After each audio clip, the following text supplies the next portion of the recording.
Ever since I was little, I was very shy. I hid behind my mom's legs whenever she tried to introduce me to a friend or a colleague because it scared me so much to introduce myself to somebody.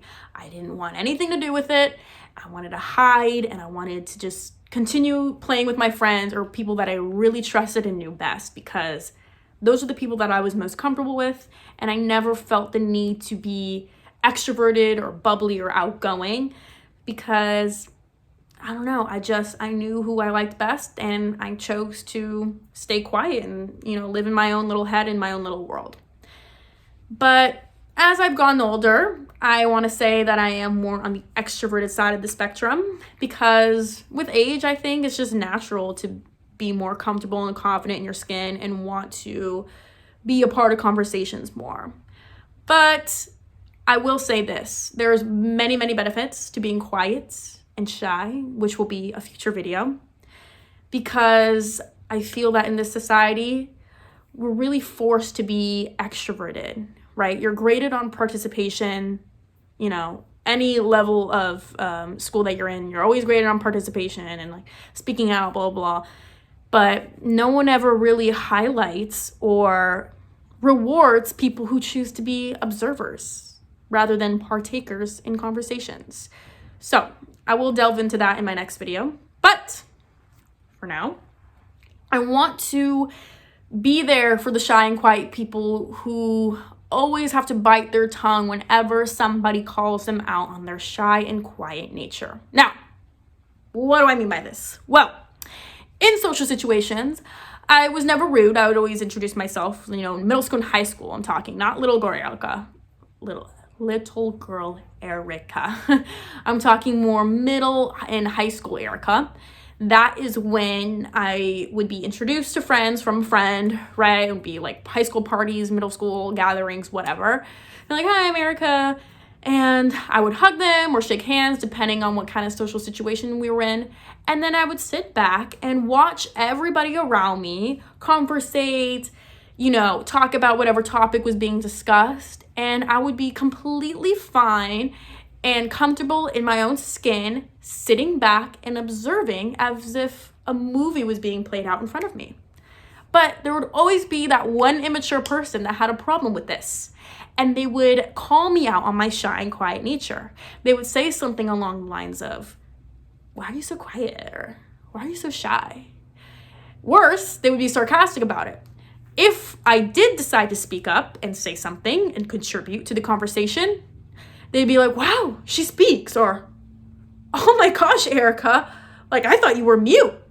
And then the person who would make that statement would laugh, and they're like, and then everybody else in the room would start echoing their laughter and join in. And then I speak for all shy and quiet people when I say that this is very counterintuitive if you are somebody that does this, because it only makes the person want to hide in their shell even more, and it makes the shy and quiet person resent you because you're highlighting and putting emphasis on something that they are trying to grow out of and something they're trying to work on. So please, if you have done this in the past, stop doing it and realize that it's really not making the shy or quiet person more extroverted, right?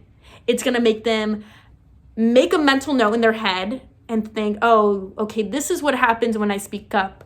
And this is a reminder of why I don't like speaking up in the first place. All right, so stop doing it. Now, shy and quiet people, I am here to give you 3 effective responses back when somebody says something along the lines of, why are you so quiet? Or they just make a statement, you're so quiet, you're so shy, as if it's a bad thing. Because I find that I have never stood up for myself, and I think you probably never have too. I mean, you're just left biting your tongue while everybody laughs at the more sarcastic remarks along those lines.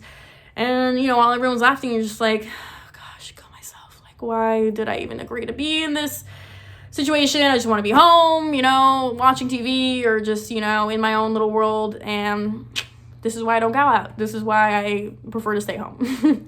So let's take the power back and reply back in one of the following ways. The first way is to be like on the outside. So if somebody's like, why are you so shy? Or you're so shy, you're so quiet. And you're like, on the outside, because it's true. Many shy people are neurotic and they got a lot of internal thoughts going around in their head or racing and they can't keep up with them. So on the outside, yeah, shy and quiet. That's because on the inside, they got a whole other world going around. So it's just the truth. Now, the second response is to say, it's to ask, am I allowed to be? And by asking, am I allowed to be, I find it very effective because it shifts the power back in your hands, first and foremost. And it also makes the person realize, maybe I shouldn't have made a big deal about them being shy or quiet. Yeah, why am I trying to make them be something that they're not? And you see it in their faces, the internal processing at work, and then being like, oh yeah, I was kind of in the wrong to just kind of like highlight or expose them like that, in front of everybody. Because these people are always making these kind of statements and remarks in front of a lot of people, in front of a big group. So yeah, you just ask, am I allowed to be?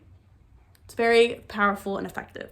Now, the third response is to be like, to cancel out the loud. So someone's like, why are you so shy? Or why are you so quiet? And you're like, to cancel out the loud. Which is true, right? Loud people need the shy and quiet people to listen to them.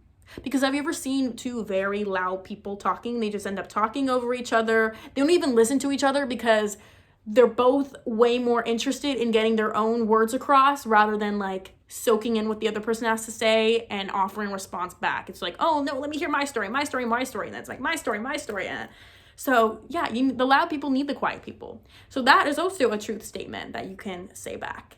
And I find that all three of these are witty, effective, and takes the power back in your hands. If you have any other responses that you think are good or that you have used in the past, if you are a shy and quiet person, leave them down below. Other than that, I'll see you in the next video.